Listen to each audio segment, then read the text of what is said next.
5 আগস্টের পর তো সবার জন্য দেশ স্বাধীন হয়েছে, আমাদের জন্য স্বাধীন হয়নি।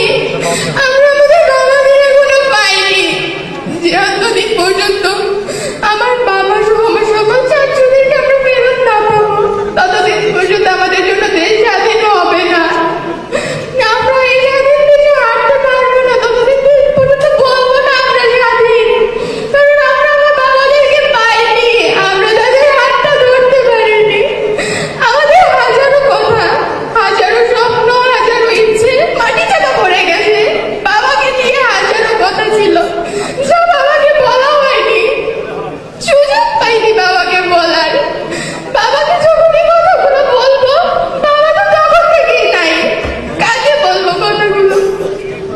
বাবার বটগাছের ছায়াটা আমাদের মাথার উপর নাই।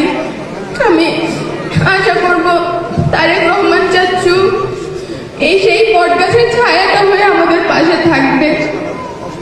আমার এতটুকুই চাওয়া চাচ্চুর কাছে।